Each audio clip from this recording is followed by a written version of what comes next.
Okay, welcome back to the Jiu Jitsu Mindset. It's Pete Deeley again. And in the warm embrace of the divine, who every week is bringing me amazing human beings to talk to. I can't tell you how blessed I am to have the opportunity to talk to the folks that I do. And this week's no exception. But before we get into it, I will let you know that we have published our Jiu-Jitsu only social media app. It's called My Jiu-Jitsu Journey, and you can download it wherever you might download your apps. Now, this is a social media app currently with almost no media on it. So come and join us. You'll be among the first people. So help strengthen our community, tell your story, keep your training partners accountable, post pictures of your kids. It's going to be a space just for us, no ads and so on and so forth. And for my submission coffee drinkers, you're still safe. It's not been classified as a performance enhancing drug. So I'm on cup 5 today. Get your subscription at the Jiu Jitsu Mindset. We're having a great time prior to turning the recording on with our guest today. I think you guys are going to love our conversation in preparation for the conversation. I was having a great time learning about him. He was frankly cracking me up in his other interview. So Professor Carlos Reyes, thank you for making time for us, the Splendid Savage himself. Thank you so much. Thanks for having me, Pete. Awesome. Like, just again, very humbled to be here, and thanks just for reaching out and making this happen. It's the pleasure, I assure you. It's all mine. We often like begin the conversation in like the reverse of what people might ask you about, like how did you come to jiu-jitsu and so on and so forth. And I'm curious, had jiu-jitsu not entered your life, had it not become as important to you as it is, how might things have gone differently? What do you like without this in your life versus having it in your life? That's a very good question, and I feel like I would have been a fry short of a happy meal because this is one of the main foundations that set me straight in my life. Because I was a rambunctious younger man, ran into some trouble, and as we were talking before, I was involved in a lot of bands, and in that territory, you get things presented to you that are not always legal, and it can be a myriad of these things all at once. And if you allow it to compound and gain interest, you start going down a very dark road. Yeah. So I don't think I would have gotten completely dark down that road, but it definitely didn't help. And it wasn't until I always say two things completely changed my life. Okay. First one is Jesus Christ. Second one is jujitsu, and in that order. And so I think without jujitsu, I mean, I don't want to say it would have been a complete disaster, Mm-hmm. but it wouldn't have set me on this path. Right. And I mean, I would have probably been sitting in a cubicle somewhere, just counting the seconds and watching grass grow. And it was Right. literally sucking the soul out of my body. Right. So I don't think I would have been in a happy place like I am now. I mean, it comes with its struggles owning your own gym and business, but I don't think I'd trade it in for anything in the world. When you think of it being the pivot versus other things, I mean, one of the things I'm curious about, because I have my own relationship to why I hold jujitsu special among other things that could be a pivot for somebody.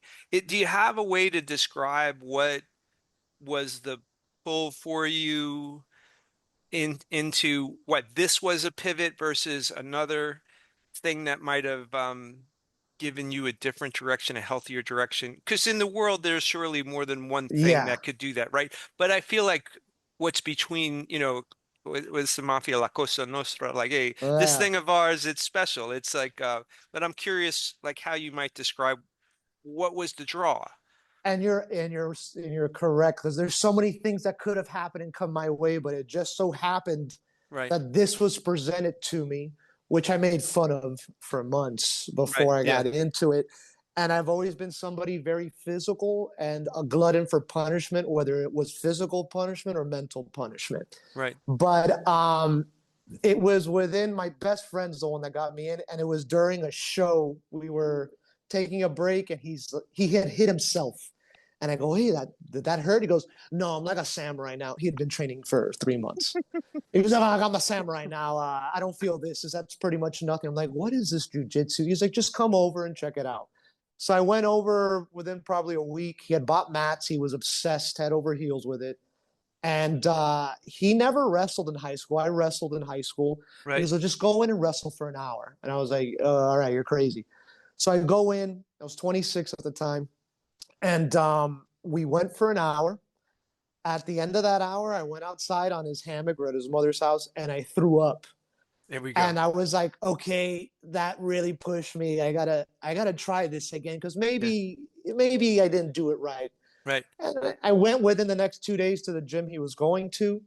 We did the warm ups, the technique for about 20 minutes, and then professor's like, "We're gonna roll." I was like, I don't know what that is." They're Right. like, "Well, doesn't matter. Go with Kellen." And I was like, "That sounds like a girl." And he goes, "It is. It's the little blue belt over there." And she was about a buck 05 wet. Right. And I showed up. I'm like, hey, I don't want to hurt you. She's like, you won't. I was like, I don't know what to do. I wrestle. Try to wrestle me. So I tried to wrestle her for 5 minutes and I got tapped out 7 times. And I almost vomited again. And after I caught my breath, Right. I looked at her with like eyes open, just sucking in air. I was like, teach me this because if you could do this to me, and I was about 185 pounds, I'm Sure. 5'11. She was 5'4. Right. And I was like, what can I do if I learn this? And it was just an eye-opening experience. And Yeah. it made me realize where in life I was on the totem pole. Right. And then it just opened up all these other doors. Yeah. And it kind of auto-corrected my life perfectly as it works out always. So, I mean, as I've listened to you tell that story, like one of the things that is a theme that I'd like to just ask you a little bit about, but this theme presents itself often here, is the opening of possibilities via humility. Like you didn't come in, it's not weightlifting. Hey, today you lifted 5 pounds, tomorrow you lifted 10 pounds. And a sense of empowerment because have an increase in capacity. But there seems to be this gateway to these other possibilities that you travel through the humility pathway, and that opens you up, which maybe that's part of why I love our community so much is that I don't know that everybody says yes to that. Mm-hmm. Somebody might go, hey, Kenna, you know what, you got lucky, or, that wouldn't work if I punched you in the nose, or, I mean, rather than saying, hey, what just happened here? Teach me something I don't know. That openness seems to be common to those people who want to step into this Mm-hmm. road. I mean, is that an overstatement, you think, or I don't think, especially with when it comes to men, yeah, I think it's hard for us to say that I'm the most vulnerable person in the room, and I just got dominated, especially by a female half my size. right, I've seen a lot of guys throughout the years come in, get dominated, and never come back again. So it takes a special type of human to completely get obliterated, right, at yeah, least in the more the sport competition type of gyms, yeah, and to go, that was fun. I'll come back. You have to have like a touch of madness, a little bit. right, But I find it like not every guy will openly admit that they can't defend themselves properly or they got manhandled by somebody that doesn't look like that they should yeah, manhandle them. right, And they yeah, may be a weightlifter or a CrossFit. They sure, might be just aesthetically very in shape and athletic. right, And then they have this guy that just does codes all day in a computer, has a little tummy, and just, get waxed. yeah, And I don't think a lot of men are very open to accepting that.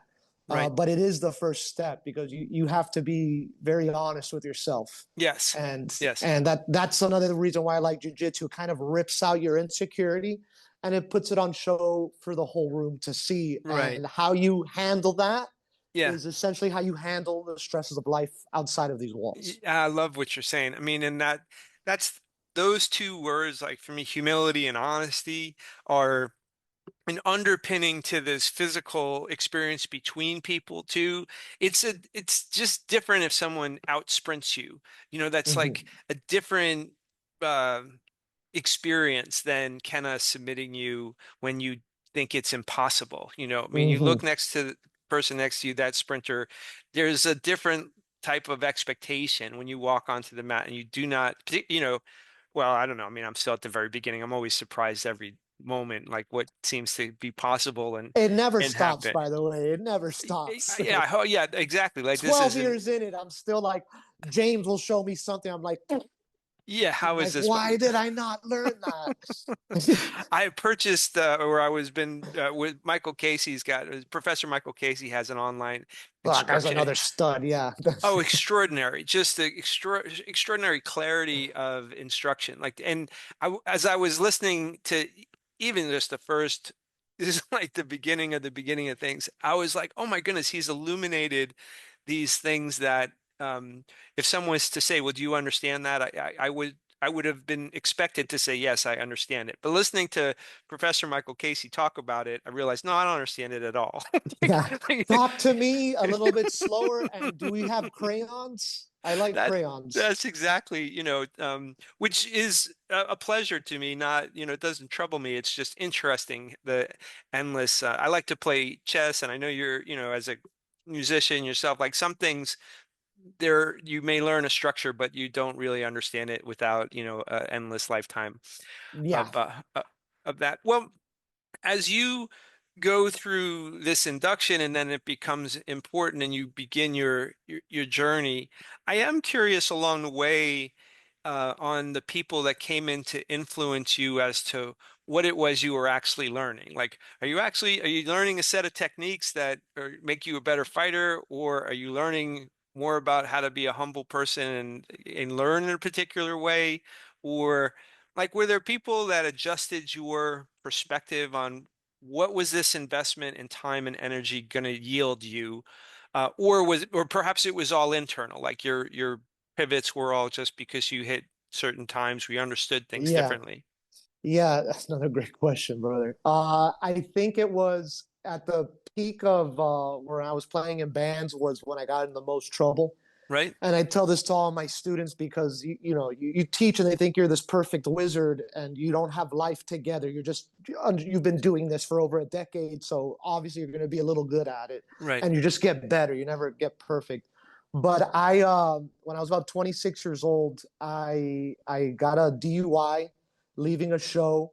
I got put into jail here in Miami, and my life in that cell changed the second I saw like this workout plan sketched in pencil on the wall and sitting down. They give you a PowerPoint if you've never been to jail of rules and regulations. But Right. the first slide was how they have an anti-rape policy and that there's a button in your cell that you can push and it takes 2 minutes, up to 2 minutes for the person to come in and help you out. I was like, what? So immediately I was like, oh my God, I gotta change my life. What am I doing here?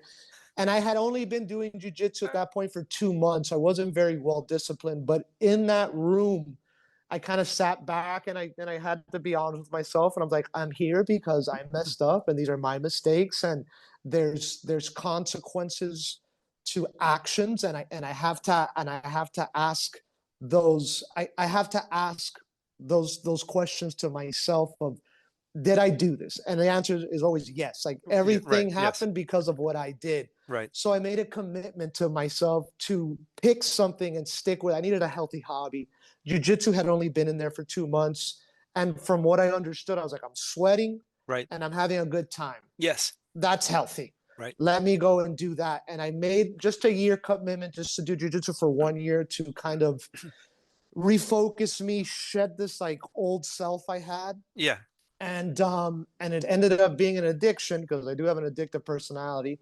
And then I had people help me that unknowingly, like I was introduced to, it's like a prerequisite I give my students now. I'm like, you must watch Choke Yeah. about Right. Yeah. Rickson Yeah. Gracie Sure. as a white belt. And then, Lord willing, one day you become a black belt and that video will mean something completely different to you and you understand some things. Right. So I saw that and I was like, all right, this is like this samurai guy. He's disciplined, not just on the mat, but how he walks in life. And it was Yes. just, I don't really have any idols. I don't idolize anything, but it was a really big role model for me Very good. to start getting into it. And then you start just, your vibe attracts your tribe type of Yeah, thing. yeah, very good. So I started meeting other people that were on that same path, and they'd kind of push me left and right to kind of show me the right way.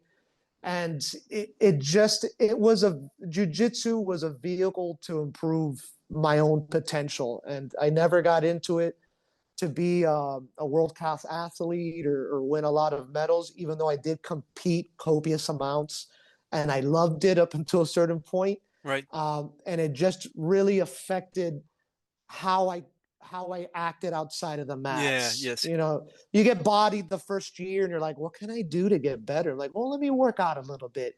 Right. And you hit that pinnacle. And then you're like, all right, what else? Oh, let me change my diet. All right, well, you know what? Let me not drink on Fridays because I want to go to open mat, Right. and Kelly's gonna kill me and she's half my size, and that's pretty embarrassing already. Right. Right. So it's little nudges in life, like corrections that just lead you up into shedding your old self and kind of evolving in this cocoon Yeah. and then kind of expanding into a butterfly. Yeah, very nice. Well, and one of the things that is attractive to me as I listen to your story and the way you talk about it is that incrementalism, because like I began my jiu-jitsu journey like the day before my 50th birthday. And we talk about humility. Like I couldn't have made it through even the first class if I didn't have the perspective of like, hey, look, I can't have any expectations of how fast am I going to understand this, what's going to happen. Like I just got to submit to the time. Like I had to forgive myself the notion that I should be learning something on some particular timetable and just go, I'm going to just come and just like not stop coming. And for me, that's not like so much a discipline because I loved it, but Mm-hmm. that notion of like things taking time, things being built on each other. I like that expression, the compound interest of good habits and good experiences kind of build on each other. Mm-hmm. Um, and as somebody who, when you say you have an addictive strain in your personality or wherever, me too. And so I have to be careful where that gets pointed, because Yes. it can be pointed in the wrong Yeah, directions. it could be used very badly as well. And I got to experience all of that in my 20s with that. So it didn't end up anywhere well or anywhere good. Yeah, right. So on the notion of on the topic of competition, I do want to ask you a little bit about that because, as we have a wonderful kids program, in where I train, and I love to watch the kids learn, and I love the way to watch them interact, particularly the girls. I have a blended family. We have 5 children altogether, and you may not know this, but I'm a grandfather, Professor Well, Carlos, and you don't look like one. I go by Spartacus in my grandfather world. So this 8-month-old baby, I'm trying to get to say Spartacus. Congratulations and God bless on all. That's Oh, thank amazing. you. It's extraordinary. But there's this context of martial arts that is internal. You have your own experience, you have your communal experience with your training partners. Competition sits in a different place than the first game I ever learned to play with intensity was soccer. That was the game of my youth in many ways, but it was a foregone conclusion I was going to play a game. Like I was never Hmm. just going to just learn how to do things. Like it was to be employed in a game. But competition in the jiu-jitsu journey, not everybody has the same opinion of does it belong in there or not. So I wanted to ask your perspective. Like, what do you think? I mean, and when I first, my first where I was went through my journey up to black belt, my first competition was 3 months into training. I Yeah, had no idea what I was doing. I had wrestled prior, right. and it wasn't. It was a little bit of peer pressure because there was a lot of young guns in there, and they're all hoorah, full of piss and vinegar and wanting to Sure. go out and win gold medals. So I kind of got pushed into it, but it ended up being I'm a little crazy too. I liked it, Right. but I'll never forget the experience. It's the closest. It's what I would imagine without the dying part. What back in revolutionary times, you have the U.S. colonies lining up on one line, the Brits on the other, and you're loading up your barrel. And the feeling you get of like, oh my God, like without the dying part Yeah, again, yeah, I like get it. that's what I felt. Yes. And it was nerve wracking. And then there's so many people around, so now there's pressure. Not everybody's looking at you. There might be like a couple set of your coach, Yeah. Yeah. your Exactly. Yeah. Yeah. mother, your significant Yeah. other, because no one really cares. Yeah. And and I learned, I think, like, if what it felt like was 3 months of training in two Yeah. matches. Yes. Right. Right. Right. Yeah. Because the next day I rolled, how much is a white belt? It was like 5 minute rounds Sure. or matches. Yeah. And it was 10 minutes total. I must have felt the next day I rolled for an hour and a half because it was Yes. the adrenaline dump. And so I think competition, it depends on the person. It depends what your aim is. Are you just doing jujitsu to get fit and just learn practical self-defense? Or are you a competitive person? You like to do that. But I always tell my students, I'm never going to force you into any competition. Right. I do recommend at least one or two. Yeah. Yeah. Why? Because if someone attacks us on the street, I call them the normies. You're not going to get attacked by a martial artist, Right. MMA fighter. It's very, very low, overwhelmingly low. Right. You're going to get attacked by an idiot that's probably a little bit bigger than you. It's going to use pure strength. And they have a broken rhythm. They're not doing these katas and I do this, you front roll. Like, it's Yeah. a Right. Right. broken rhythm. And they don't know how to fight, really. But in competition, you're going against somebody your age, your weight, your skill level, Right. has an idea of, even if you're a white belt, what to do, but the nerves that come with Yes. it Yes. and having to process that and stay calm Yeah. is very hard, because you've seen, like, white belt competitions are the most entertaining. It looks like it's like two monkeys trying to fight, at like the third monkey trying to get on Noah's Ark, and it just started to rain. And then they're just helicoptering each other out, and you have to Hmm. learn how to compose yourself. Right. And I think that comes with stress and chaos. Yes. And there's nothing that can, the ingredients in a competition are perfect to really understand how to stay calm and focused, because once it happens to you on the street, you're Yeah. kind of desensitized to that. Right. And you're fighting somebody that doesn't know how to grip, doesn't know their base. Like, Right. there's Right. so many things that open up. It's a broken rhythm, but you have the advantage, at least intellectually and technically, and you've been in chaos before and learned how to be comfortable in the uncomfortable. Yeah. So Yes. I think competition to a certain extent is important, but I don't force on anybody. And a lot of people kind of get those jitters. They train really well in here, and then the kind of put them out in the open, and it changes them. Like, they completely, like, cyber psychonetic change. Like, they Yeah. Yeah. carry themselves smaller now because people are looking. But I think that's what you need, because that's the closest feeling you'll get to someone just randomly grabbing you and trying to bash your head against the wall or the concrete. Yeah. I mean, that's where I come down. I think that, that it's worth it to experience it. I think when you experience it, you will appreciate the the the feeling beforehand and afterhand, and the delta between those two, and that this term of stress and chaos and all the rest of it, like, for me, it's an inoculation.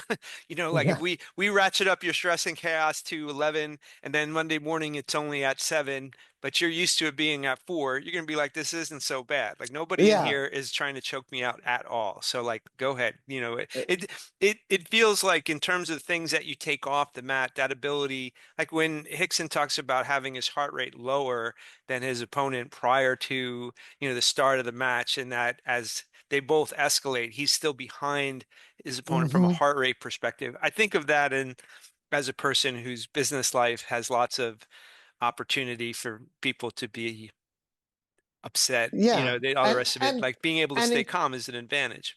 and it's the same, like, frontal lobes that light up when you're stressed in life or Yes, yes, relationship or at work. It's the same thing going on when someone's trying to choke you, or right. even just thinking about it. Like, you get that anxiety, and your Yes, subconscious doesn't know the difference between reality and not happening, but it's, you react to it because your body is there. yes, And I think once you learn how to calm that, when yes, life stresses come on, you can kind of navigate them a little bit easier. It's not going to be perfect, right. but you're so desensitized to the stress and problem solving. And this time, no one's trying to grab your neck. Maybe you have a deadline. Yes, yes, right? right, To right. make, and you kind of just, all right, let me breathe, Yeah. lower the heart rate, and now attack this like linearly. Like, all right, what is the most logical way to approach this, and in a calm way. In a So calm I way. think Yeah. again, competition can help with all of that. But then I have like 67-year-old students that, they're not there. Maybe they compete, but I'm not going to push them to compete. We can add stress in a controlled environment Right. here. I like to grab some of the students out of nowhere when they walk through the door, just bear hug them real quick, Mm. and see how where their minds are Yeah, at. right, right. But things like that, and but I do think competition helps. It's not the end all say all. I don't think you need to do 40. Like, no, you do a couple of them if you want. You will never forget your first competition and that feeling. And That's right. Yeah. you have a death grip, they have a death grip. You Yeah. guys are just like it's. Yeah. I think I don't think it's necessary, but it is very advantageous. Yes. Very, and you don't have to worry about getting hit in the face. Like Hitchin Yes, says, it yes. puts into a box. Yeah, no, right, right. So you have creativity for all these different guards. Yes. But aside from that, I don't like to push it on anybody. I kind of let them kind of figure it out. I'll encourage them if I think. It depends on the student. Everyone's different. Understood. So Yeah, makes some sense. I'll push, some maybe not. Like it depends on the person. Everyone's their own individual. If I'm to ask like the lizard brain of you, like, hey, what's the most memorable role? Like what pops out without you thinking about it? Like it doesn't have to be like a There's competitive one, there's maybe. I there's know there's a two. bajillion of them. Oh, good. Tell me. Oh, yeah. Tell me There's those. two. The Yeah. first one I already kind of said with Yeah. that little blue belt on McKenna. my Yeah. first day at Kellen, Kellen. Excuse completely me. destroyed. I mean, destroyed me. I remember like, oh my god, I can get like molested here if this was a bad situation. And the second one happened at Blue Belt. I Okay. used to train at a gym. They're called the MMA Freedom Fighters now. They were ATT back in the day, American Top Team. And you had some UFC fighters in there. They had Bruce Leroy from back in the day. I think Chrome Gracie fought him in Okay. the Yeah. UFC. Yoel Romero was always there. I mean, this was like a high level gym. One of the fighters comes over, and he was fighting in Bellator at the time. Very small Cuban man. I mean, probably 5'3", but he was a bronze medalist in the Olympics for Cuba. Whoa. And he's put it on his gloves, and he's asking me, like, do you mind if we roll a little bit with my gloves? I was like, yeah, I had been training jiu-jitsu at this point for 4 years. And he goes, is it cool if I try to tap you in the face? I go, yeah, absolutely. I know jiu-jitsu. And so he puts on his gloves. We start rolling. I get into a half guard position, and then he starts to bounce my head off the mat like a basketball. And I was covering up, trying to get my underhook. And every time I opened myself up, I just kept getting pounded into the ground. And I was like, what's going on here? I know jujitsu. Right. And after I finished, I went up to my professor at the time. And I was like, hey, Gustavo beat the crap out of me in half guard. I couldn't do jack squat. Like, what happened? He goes, don't worry, because in the competition, they're not allowed to hit you like that. So you don't need to worry about that. But it's stuck in the back of my mind. Yes. Like, that's a big issue for me, because maybe it's not a fist coming at me. Maybe he has a knife this time, That's or right. some type of foreign object that's sharp Right. and can, I mean, we're just bags of water. You can just pop me open. That's right. That was very important to me. And that's what shifted me going. I started because I wanted to learn how to defend myself. Right. At Blue Belt, I already competed 20 competitions Right. from new breed to IBJJF. This didn't really kind of cross my, I kind of lost track of that. And I Yeah. got obsessed with collecting medals Yeah. Yeah. and really like boosting my ego and showing off in front of maybe a girlfriend or Sure. friends, or Yeah. Yeah. it's a big bad blue belt.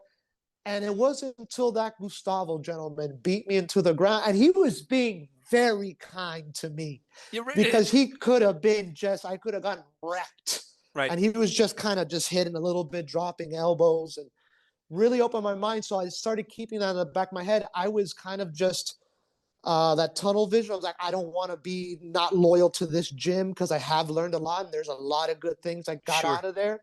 I never left. I just kind of kept in the back of my mind. So, and I was aware of Rickson. I loved him at that point, Sure. but there wasn't anything on the internet or YouTube about, self defense fighting and using jujitsu, how the way and in its purest form, why it was made Right. to survive an onslaught of somebody bigger with you that can throw punches and strikes and headbutts and bite. And that was just eye opening to me. So from then on, my roles were not about trying to win and dominate you to make myself feel better and have people come up and ask me, how'd you do that? It was more of like, I need to protect my face. I need to protect my boys down here so my Yeah. Yeah. lineage can continue in the future. Right. And it became very important to me. And eventually it kind of branched out, met Jack Toffer. Yeah. Then, of course, I'm under James now. And these guys have opened my mind to things that were not presented to me in the sport realm, which Right. is it's submission grappling. Yeah.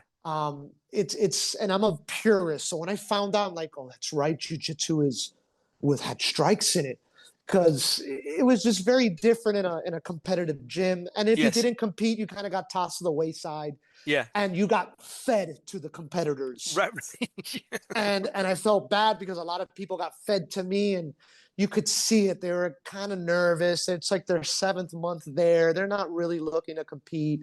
And it was just very different. You got thrown into the sharks your first day there, and you just didn't Yeah. stop. Every day roll as hard as you can until you were just throwing up. And it was a sign of you're tough. Right. Right. You Right. Yeah. can do it. And not everybody's like that. And Yeah. in the beginning, this was made for the smaller person to be equal to a bigger competitor. We're the only animal walking Earth that a smaller animal could beat the larger animal. Like that doesn't Yeah. happen outside. You get a really big gorilla with a small gorilla, the big gorilla wins every Yeah. Yeah. time. And Right. apply that to any animal, Yes. minus Right. the honey badger, which That's is yeah, which an is yeah, exception to the rule. holds its yeah Yeah, they unique. don't care. They They don't care. don't yeah as they it's famously the honey badger does not care. Um, the this this notion of sort of you most people are picking their jiu-jitsu gym because it's whatever's gym closest to them, right? So I mean Mhm, you're informed your notion of what should your ideas about what jiu-jitsu is for most of us, right? Given to you by the folks that are in your neighborhood teaching at your school. Being people are, mhm, I think that for the people like myself, right? Like I started because I wanted something to do with my son. He went down there in 6 weeks. He's like, this is dumb. I'm like, I love it, And so he was off and didn't ever want to go back. And I've been there, several times a week for 6 years. Um, so, do you have advice for like broadening your perspective, or that even to be aware that there is a broader perspective than perhaps might be right in front of you? Because I think jujitsu is growing rapidly enough that it's now there's enough people for people to be upset about different points of view, right? Like I don't know, in 1995, I doubt, there's yeah, probably disagreements, but there's they're just among one brand of there's one, yeah, jujitsu at that yeah, and if point. they're upset, they're probably related to each other, and it's about, and it's Yeah. like, but now we're a part of a very rapidly growing community, but the way in which you learn about it still is probably just in your immediate experience. Who's in front Mhm, of you teaching you whatever. How might people think a little bit? Let's say one of the intentions of this podcast was to get people not to quit. I felt like, oh man, you quit after the first year. You just you went through the toughest part in many ways to not start to really enjoy what can happen if you just stay, just yeah. just just stay. Don't worry about anything other than just kind of coming back. That was one of the goals of why we started this thing several years back. But what might you suggest to folks about how broad jujitsu can be? Because I'm not sure that everybody gets exposed to both sides. Either they may be in a place where they're saying, hey, the intent here, this is a self-defense place, and it's just about should you get attacked in your life, we want to keep you safe. And then Mhm, there may be other folks saying, this is a sport. Like we're mhm, here, we're playing the sport of jujitsu, and there may not be as many places as there should that say, well, this continuum is actually the whole thing, mhm, and you don't have to be one or the other. But what are some things that people might either think about, maybe they should go explore? That's what I tell, and I tell this to the students I have now, because a lot of them, like I mentioned, and you've probably heard before, a lot of my students come in here thinking jujitsu was a breed of dog. And so I tell them to go experience, like date around gyms. Right, Find right, one that you energetically you're good with. If you're good with the students there and you like the students, chances are you're going to like the professor because it runs downhill. right. And sit down and ask yourself, why do I want to learn this? Do I want to learn how to defend myself, or do I just want a fun hobby and I still have, youth and athleticism. I can do all these things, but date around, because most gyms, on my first day, I was thrown into the wolves and I had Right, a right. role. Yes. Yeah. And every day after that, I mean, within my first week, professor sat us all down with like 10 guys in a class and girls. And they're like, all right, Carlito, get up, pops in the middle, combate. And I was like, what do I do? And you're a full out 5 minute match. Anybody else, like most people would quit after that. It's nerve wracking. You don't Yeah, know yeah. what to do. I'm getting dominated by a 55-year-old man Hmm. that is angry because his boss fired one of his friends at work. And you're Right, just right. like, I just came here to have a good time. So a lot of people don't respond well to that. And Right. I don't want to like crap on the sport, because I did it for 8 to 9 years and I competed and I went around, different tournaments, following teammates, coaching teammates. Yeah. But that's not everybody's cup of tea. Not everybody can stand and bang and throw. And I want to help people that need it. So Yeah. if you look at my gym, the demographics, I have from 7-year-olds to 68, almost 70-year-old people in my Yeah. gym. And most gyms, if you look at, they're going to be full of 20-something-year-olds Hmm. or a bunch of angry fathers on peptides that Hmm. just need to like get it out. And that's fine. I'm really not crapping on it, but Right. it's not everybody's cup of tea. Not everybody is like that warrior, hurrah type Right, of right. mentality.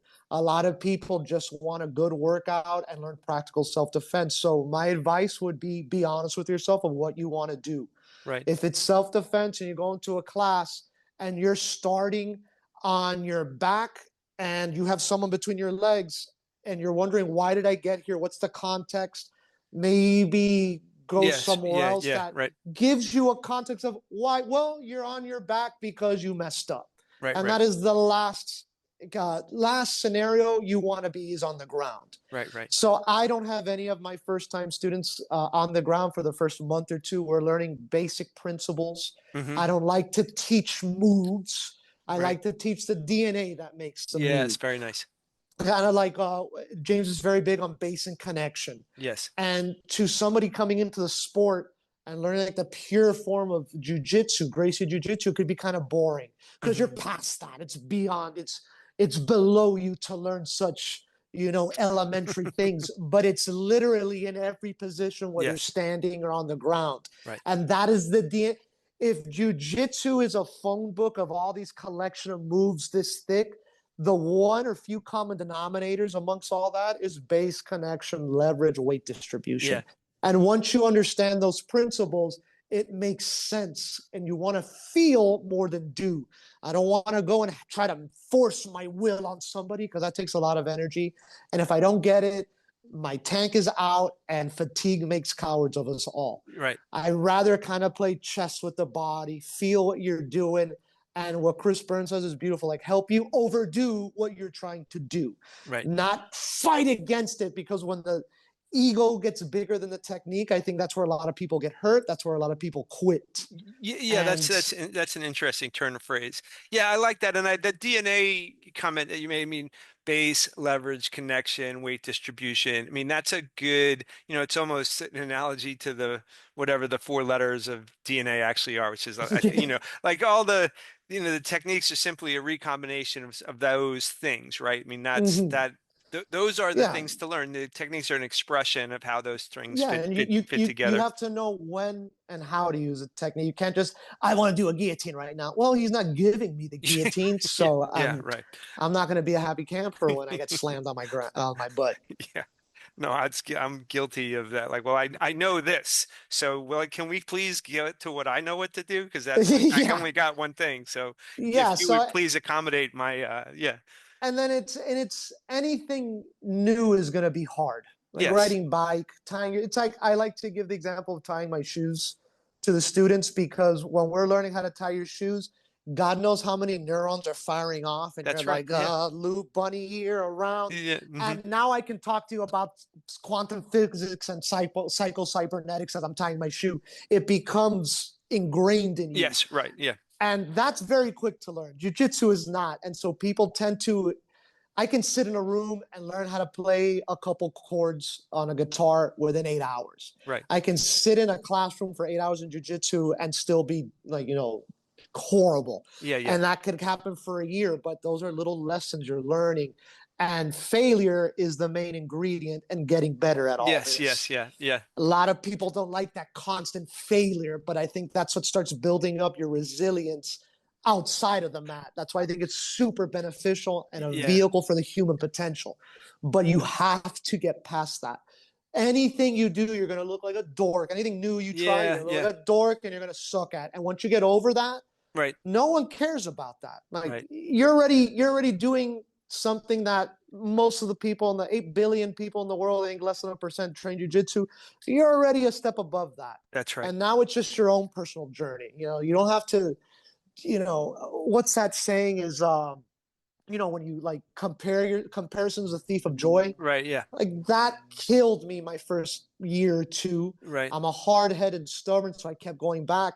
But if I wasn't, I would have quit because Yeah. I saw Yeah. everyone else progressing, and I'm not athletic like that. I'm not as big as they are. It was very demoralizing. Right. Right. So you can't let that affect you, because you're your own person and you walk in your own shoes at the end of the day, and you're doing this for yourself. Yeah. It's like a pill, but you just can't swallow it. Yeah. It Yeah. takes time. Yeah, It that takes that time. that time being the ingredient to so many things in life is as a person at 55, when I think about my opinion of, like, for example, I like to cook, and it's only in the last few years where really I've thought of time as its own ingredient. Like, how long does something, not just like how long do you have it in the oven, but if you're proofing bread or something, like, time is literally, and in jiu-jitsu, time for me is a critical component that one of the people who's become a great friend of mine through jiu-jitsu is Professor Jason Hawkins, and he taught me this expression that I use all the time. He's like, people come in and they so overestimate what they can get done in a year, and they so underestimate what happens in 10.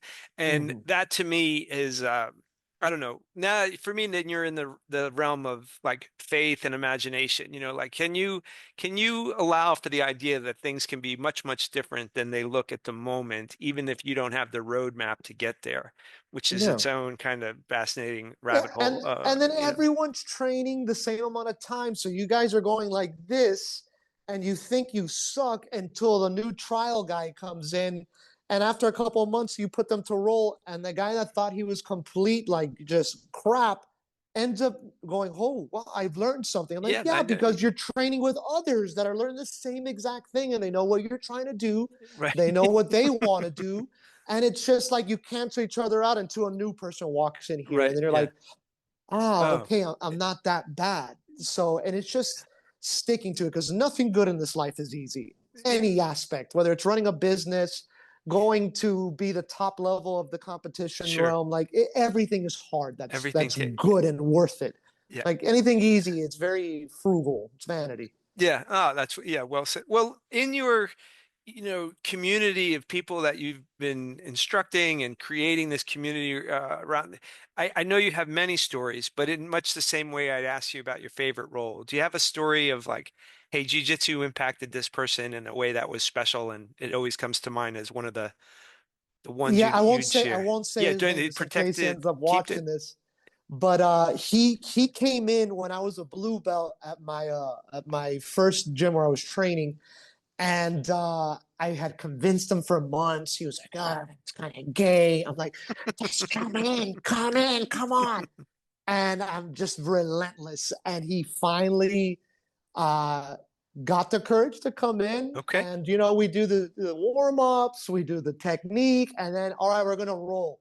And his eyes got as big as saucers, and I go, don't worry, brother, you're gonna go with me. But then the professor goes, all right, Carlos, go with that guy, you go with the purple belt. And I lost him in the sea of bodies. Right. By the time we were done 20 minutes later, he's out in the grass trying not to vomit. I'm like, vomit, it's okay. In fact, it's a sign of like you did something that That's you right. don't Yeah. Yeah. typically, you hit a level that you don't hit, Right. and it's fine.